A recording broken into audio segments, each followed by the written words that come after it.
Breaking news చూస్తున్నాం. ఆదాయానికి మించిన ఆస్తుల కేసులో హైదరాబాద్ పీసీఎస్ డీఎస్పీ సంకిరెడ్డి భీమిరెడ్డిని తెలంగాణ ఏసీబీ అధికారులు అరెస్ట్ చేశారు.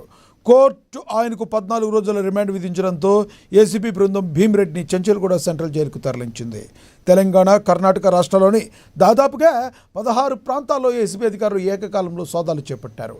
ఈ సోదాల్లో ఏకంగా 300 కోట్ల మార్కెట్ విలువైన విల్లాలు, ఖరీదైన ఓపెన్ ప్లాట్లను అధికారులు గుర్తించారు.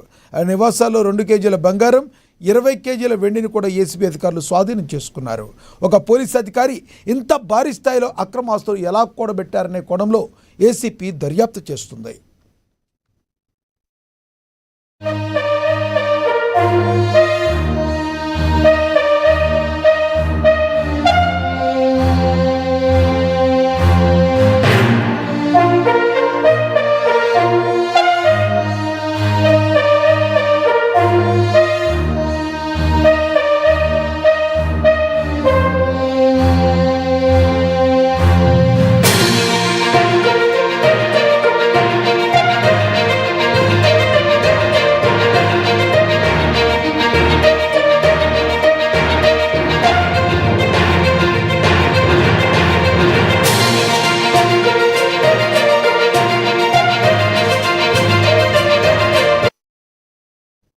ఆదాయానికి మించిన ఆస్తుల కేసులో హైదరాబాద్ పీసీఎస్ డీఎస్పీ సంకిరెడ్డి భీమిరెడ్డిని తెలంగాణ ఏసీబీ అధికారులు అరెస్ట్ చేశారు.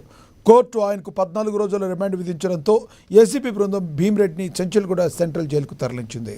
తెలంగాణ, కర్ణాటక రాష్ట్రాల్లోని దాదాపుగా 16 ప్రాంతాల్లో ఏసీబీ అధికారులు ఏకకాలంలో సోదాలు నిర్వహించారు.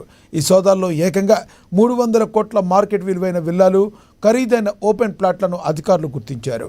ఆయన నివాసాల్లో 2 కేజీల బంగారం, 20 కేజీల వెండిని కూడా ఏసీబీ అధికారులు స్వాధీనం చేసుకున్నారు. ఒక పోలీస్ అధికారి ఇంత భారీ స్థాయిలో అక్రమ ఆస్తులు ఎలా కూడబెట్టారనే కోణంలో ఏసీపీ దర్యాప్తు చేస్తుంది.